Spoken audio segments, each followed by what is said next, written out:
Story time. So yesterday I was the chaperone of my daughter's field trip into the city where we got dropped off on the sidewalk to go into the place we were going, but teachers really weren't sure where the entrance was, and we were just getting our bearings. While we were standing there, this gentleman comes up, approaches the children, and starts verbally assaulting them, dropping explicits and saying not very nice things.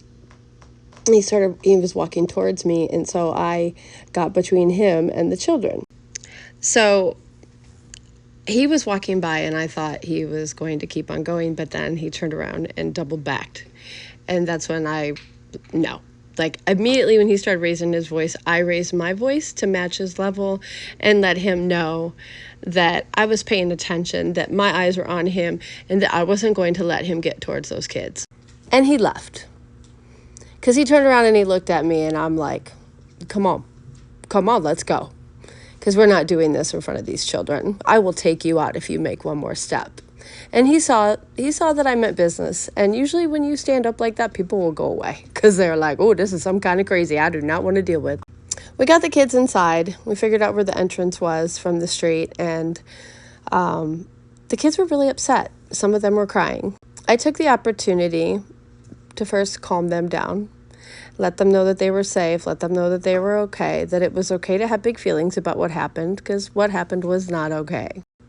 One of the kids thought that they had done something wrong by being loud and upsetting the man, and I assured them it wasn't anything that they had done. That man, there was something disturbed about that man, and he chose to take it out on them, and it was not their fault.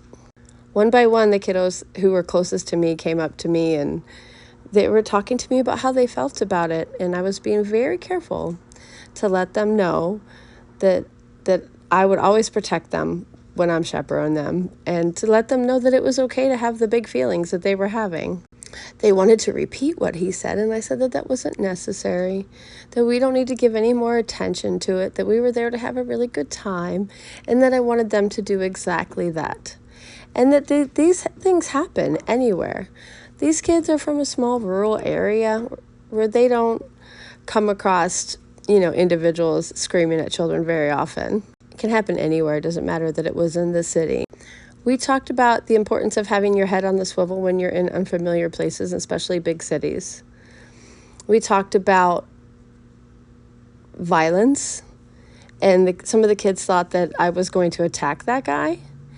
And I said, had it just been me, I would have walked away from the guy. I wouldn't have engaged whatsoever. But because I couldn't move 100+ kids quickly away from the man, I had to intercede. And I was willing to get physical with him had I needed to. My mama bear came out, and I wasn't taking any crap from anybody. Nobody's going to talk to my group of kids like that. Nope, not in my watch. But one of the most amazing things that happened. So picture this. I'm legally blind. I got my white cane.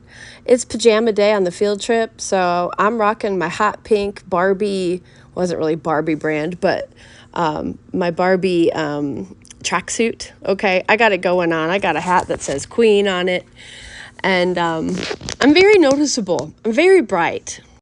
And the kids thought it was awesome that a blind person would not be scared of a crazy man on the sidewalk and would be willing to stand up to him. We talked about disability.